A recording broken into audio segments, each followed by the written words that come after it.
AskReddit. Redditors who spend a lot of time in isolated places. What's the creepiest or most mysterious thing you've seen? I live on a compound by myself. I know it sounds wacko-y, but it's really my tiny home, workshop, and a couple of other buildings for food/equipment storage and a guest room. One bad snowstorm knocked my area rook, so I decided to hunker in for the long haul. I spent almost 2 weeks without leaving. 3 days in, I get woken up to a knock at the door. I get up to answer it, and halfway there, I realize the only way this guy could knock on my door is if he broke the lock. So I grab my shotgun and ask him through the door who he is and what he wants. Guy says nothing and keeps banging. I go out the back door and sneak around front, and I see a man who is on the ground, covered in blood, and shouting, albeit quietly, for help. Turns out he was driving and crashed and dragged himself 5 miles down the road until he came to my place. By then he realized that I forgot to lock the bottom part of the gate and weaseled in. Luckily he survived. Got stalked by a mountain lion on a hike. It was late at night. We're in a group of about 5 and didn't have enough flashlights to go around, so we gave one to the person in front and one to me in back. I felt like I was being watched, and so I real quick flashed the light around and turned my head. Saw a pair of green eyes attached to a body slink back off the trail a little bit. Our light wasn't powerful enough to get a super good bead on it, but every 30 seconds or so thereafter, I would turn around and flash the light up the trail. Probably saw something about 75% of my turnarounds. It followed us for probably 1/2 hour until we were 10 minutes from the cars. The people I was hiking with didn't notice, and mountain lions don't often jump large groups of adults, but I wasn't really about statistically. We are probably fine at that point. No one else noticed, and I didn't say a word while it was following us. Really didn't want to run the risk of a panic. Someone I worked with was surveying for birds in a relatively remote forest in Canada. They stumbled across a campsite that looked like it was about 5 to 10 years old. The tent was collapsed, but everything else looked like it was into shade. There was a cloth line up, dishes on the ground, and a few other items scattered around. Everything was dirty and covered in leaves, but there was no evidence of anything bad happening. She noped the hell out of there before checking the tent. To this day, I'm morbidly curious about what the hell happened at that campsite. Throwaway time. My brother and I decided to go on a sailing trip. We are both Marines, so we don't get to see each other often. We made camp on a small island with a decently sized patch of trees. At 2 AM or so we heard a boat coming towards us. Our fire had died down, but was still visible. This was a remote area, so it felt off that someone would be coming to our campsite. We grabbed our weapons and quietly went into the tree line. Some scraggly looking guy started rifling through our shit, then started walking toward our boat with a rope. I decided to confront him, and my brother stayed back. To alert this stranger to my presence, I pumped my shotgun and asked him what the hell he was doing in our camp. Before this guy could say anything, I heard another guy in the darkness beyond the fire scream for me to drop my gun or he would kill me. Before I could react, my brother opened fire on the second guy, and I shot the first guy. I retreated back to the tree line, and my brother asked if I was good. I told him I was alright. We did a perimeter sweep, gathered our shit, and destroyed/sank their boat. When we got back to shore, we contacted the state police and told them what happened. They detained us until our story could be cleared, then released us. So glad we decided to go together, or there's a good chance one of us could have been killed. Happened in high school. I was at a summer camp that separated boys from the girls. We would normally sleep in separate cabins. However, this being a nice night, our counselors decided it would be nice to camp outside. Being overly testosterone high schoolers given new freedom of the outdoors, we decided to separate from our supervision and beeline for the girls' campsite. Upon successfully reaching their site and being dumbfounded at what to do, we decided that throwing miscellaneous items into the fire, creating subsequent explosions, would be a good icebreaker. Unfortunately, due to our brilliance, we were quickly brought back to our camp and separated from the girls. Not being discouraged, we decided to regroup and try again. As we began to leave for their site again, we heard an extremely loud bang, as if from a high caliber rifle. The sound was followed by another bang, followed by silence. We all became paralyzed, unsure what to do. Was it from the girls' site? We were too afraid to find out. We could see a flashlight in the distance mulling around the area. I only remember lying quietly, barely able to sleep, joking with fellow campers who would get shot first if that bang was indeed from a gun.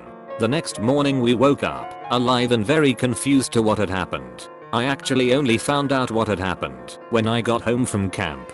A man had shot his ex at a house right by the campsite we were staying that night. What stood out to me the most, other than aforementioned, was an interview with a neighbor who didn't call the police right away because she figured the sound was from some stupid kids blowing up things at a campsite. Some friends and I would take my truck up in the mountains during the winter time and tow someone on a tube across the snow. We'd drop the tailgate in my old long bed Ford and a few guys would sit in the back with one of those bazillion candlelight spotlights. When I was driving it'd be fun to make really wide turns in the dark, so the person on the tube didn't have the luxury of headlights or taillights to somewhat illuminate their trail. The person in the bed of the truck with the spotlight would be funny and shine the light clear off to the side, so it was pitch black if you were on the tube. One particular winter night a snowstorm was rolling in, so we headed up to the usual spot, and it was dark that night. A friend was on the tube. I was driving watching my mirrors as I'd swing him wide enough he had little light to see anything. The guy with the spotlight shined the light clear to the side of the truck, and as I checked my mirror and I made eye contact with a guy dressed in jeans, a red plaid shirt, and a blaze orange ball cap. As we made eye contact I lost all control of my body for probably only 5 seconds, but it felt like an eternity. I stopped the truck and turned it around and asked the guys if they saw him. They all said no, so I flipped the truck around and turned on the high beams and they shined the spotlight all over. I got out and looked for footprints in the fresh snow and saw nothing. That night we went back home and I told my dad about the weird experience and he didn't think anything of it. A week later on the news the police reported finding a body in the area close to where we were and asked for any tips. My old man convinced me to call the police and tell them we were up in the area and saw that guy. I called and the police said they'd send an investigator over. He came over to the house. I recalled the same experience saying it happened 7 days earlier. As soon as I said that, the investigator asked me, "You are sure on your date?" Which I was positive, and he showed me a picture of the body they found wearing the same red plaid shirt and blaze orange ball cap. He informed me the body had been on the mountain for at least 1 month, so I must have just seen something. Turns out it was a man who suffered from some mental handicaps and committed suicide on the mountain 1 month prior to when I saw him. I was by myself, working on a railroad track in a swamp in Georgia in the middle of the night. I heard some grunting in the woods, so I froze up. Then a fucking pig the size of a Volkswagen came running out of the woods in my direction. It ran right past me, and I hightailed it to my truck. Called it a night after that.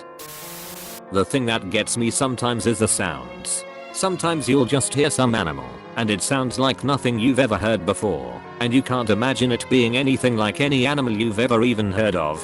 That combined with pitch blackness of the woods can creep you the fuck out. Worst one was a couple months ago sitting under a tarp, because it was raining a bit. Small fire going a bit away with no other light. Heard a sound with a rhythm you would expect from a bird, but with a deeper sound than any bird ever. Sound continues to repeat every couple seconds, and slowly gets louder, like it's getting closer, then stops. Never heard it again, but those couple minutes, until I convinced myself it was gone I was creeped the fuck out no doubt.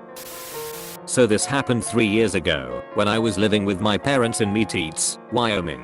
Super small and secluded. It was Halloween and my parents decorated the house and we expected about 3 to 4 kids to show up as the house is about a mile from a subdivision and parents usually drive their kids. At 8 I took in the chair with candy because I figured no one else would be coming around. I'm in the basement where there are no windows and very little sound can get out, and it's about 11.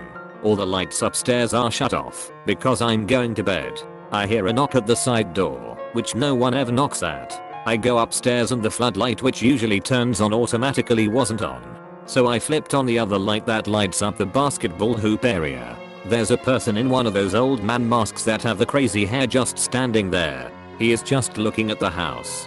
He sprints to the back where the patio is. I hear loud banging on the back windows. Honestly the loudest kicking I've ever heard. I rush over, and the person is just staring.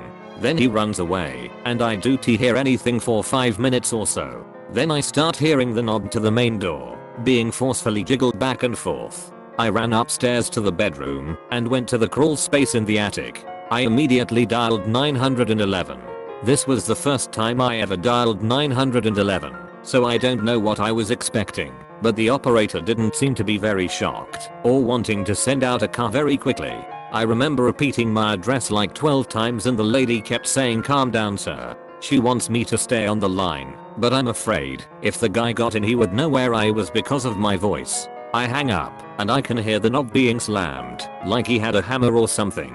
I'm having a full-on panic attack and I'm wheezing trying to get air. Then I hear the side door, original door, being kicked super hard. At this point I'm shaking so bad the dust from the floorboards is flying up in the air. I hear a window smash and I immediately know he's going to get in.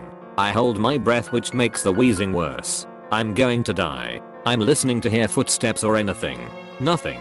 The actual amount of time I spent up there was around 16 minutes. I swear it was an hour. An officer showed up and pounded on the door. I ran downstairs and flipped open the door. I told him everything as well as the backup sheriffs that got there. They all kept saying a friend was probably just trying to scare me. I had no friends in Wyoming. None. They looked around the house and wrote down some shit, but nothing really happened. They left and I drove behind them to Cody, Wyoming and got a hotel room.